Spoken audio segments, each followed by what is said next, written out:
Yo, what is up, everybody? It's your boy Markel, and I'm back with another video, bro. I'm about to show you how to set up OBS Studio and go live on Twitch. Just like a quick little run through of it, so you can test it out and have like a easy step-by-step guide to go through it, because it's a little confusing at first, but once you kind of get into it, it gets a lot easier.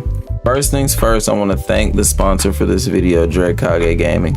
If you're interested in anything esports, some cool overlays, cool alerts, I'm gonna leave the link down below in the description to go check out. All right, the first thing you're gonna want to do is get your actual gameplay on the screen. So I'm gonna start completely from scratch, and I'm gonna break all this stuff down for you. The first thing we're going to talk about are scenes. The screen's gonna look a little crazy, but I'll explain why in just 1 second. So the first thing we're going to look at is scenes. So you're going to go down right here to scenes. What a scene is going to be the different, scenes that you're going to flip through while you're gaming. So like say your gaming screen, just chatting screen, maybe a BRB starting soon, whatever, what I'm saying, stuff like that. Those are called scenes. So yeah, as you can see, we're on the game of mine, and it looks like this because this is going to actually be what you need. This is capturing what is on the monitor directly in front of you. Now, if you have two monitors, we can just drag it to the other screen like this, and it will just capture that first monitor. But if you just have one, don't worry, you can just leave it up like this.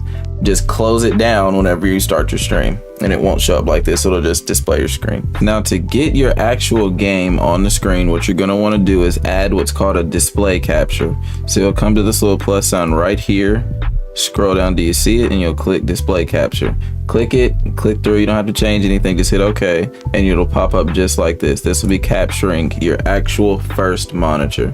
Now, if you, like I said, if you're using one monitor, you can just close this out and it will capture your game just fine. If you're using two, you can just drag this over to the next screen and you're good to go. But it should look just like this. The next thing you're gonna wanna add is your camera. You don't have to have a camera, but it's nice if you have one. Hit the plus sign right here. We're gonna go to video capture device. You're gonna hit OK. You can name it camera if you want to. Hit OK again, and then you can pick which device you have plugged in. If you have your USB plugged in, your capture card, or whatever it is, you can just add it that way. You'll add it, name it camera, and boom, boom, you're ready to go. You could also pull it whichever way you want to. Just click on it. Use these corners. You can make it bigger, smaller, or anything. And another trick, if you take it and you grab it, hit Control and Alt, you can increase and wipe yourself away. You can do that. That's another little trick. The next thing you're going to want to do, and I already have mine on here, is get your mic on there so they can hear you. Audio is super important when streaming. So what you're going to want to do is hit this, slide to audio input capture. Now there's going to be an audio output capture too. Output is what you hear, input is what they hear. So you're going to add the audio input capture. I already have mine, but it's the same thing. Click on it, hit OK. You can name it whatever you want to. And you'll just pick whichever mic that you're using. It could be your headphones. In my case, I'm using the Elgato Wave 3. You'll just click on it and hit OK, and you're good to go.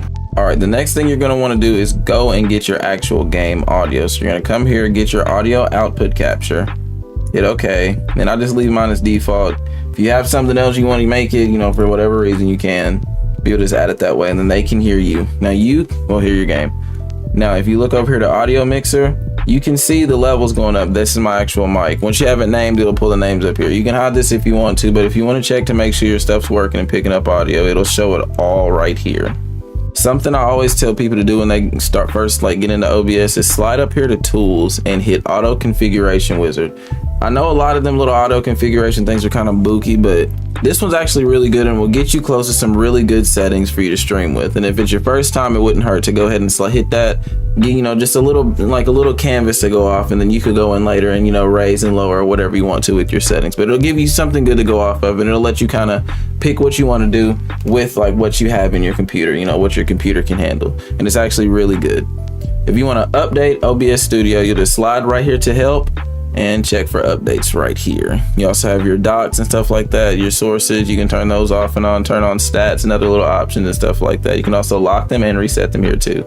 All right, the next thing we're gonna do is show you how to get your browser sources. And what a browser source is gonna be your alerts or your overlay or something like that. So you're just gonna hit the plus sign right here, click on browser source. You can name it whatever you want to, alerts, anything like that. You're gonna go here, you're gonna delete where it says URL, and you're gonna get the URL for your alerts or your overlay or whatever it is. For an alert, I don't ever change this for an alert because you can just make it bigger or smaller, but you'll just right click and paste, your URL right there. For your overlays and stuff, if you want to get that crisp fit, you're going to go 1920 by 1080 right here, and then you're going to hit OK, and it'll add it to it. And that is how you add your alerts. And even though I didn't add one, it still gives me, like, you know what I'm saying, a little canvas of it. You can drag it, move it, or make it bigger or smaller, however you want to. The same thing with your overlays. If it doesn't quite fit, or you want to make it a little bit bigger or stretch it, you can do that. And don't forget to use the Control-Alt also to make, you know what I'm saying, to do some cutting and stuff like that. Just for a little bit extra, you know what I'm saying, movement with your camera and stuff like that. It helps a little bit. All right, another trick that you can do to kind of help the little performance of OBS is run OBS as an admin. You can do that by right-clicking on the app on your desktop and just click run as admin. Pretty much what it's going to do is going to focus your computer on OBS instead of the game. You may see a little bit of drop of FPS in the game, but nothing crazy that you're really going to notice. But it helps a little bit if you're still kind of having just a little, you know, a little hitch here and there. It helps a little bit. All right, y'all, if this video helped you out at all, drop a like, you know what I'm saying? It really helps out a lot. And if you have any questions or anything you want to know, leave them down in the comments and I'll try to help you figure them out. If you have any ideas on other videos or other questions about OBS or stuff that you want me to help you find out or answer, just let me know in the comments and I'll do my best to get a video on it. Also, let me know if y'all want an advanced video into this to show you more like the settings and the inner works of this, because there's a whole lot in there that you can mess with. And then, you know what I'm saying, if y'all want that, just drop a like on the video and let me know in the comments and I'll get you right. Make sure you sub to the channel so you can get the next video when it drops. And thank y'all so much. I hope y'all have a good time and happy streaming.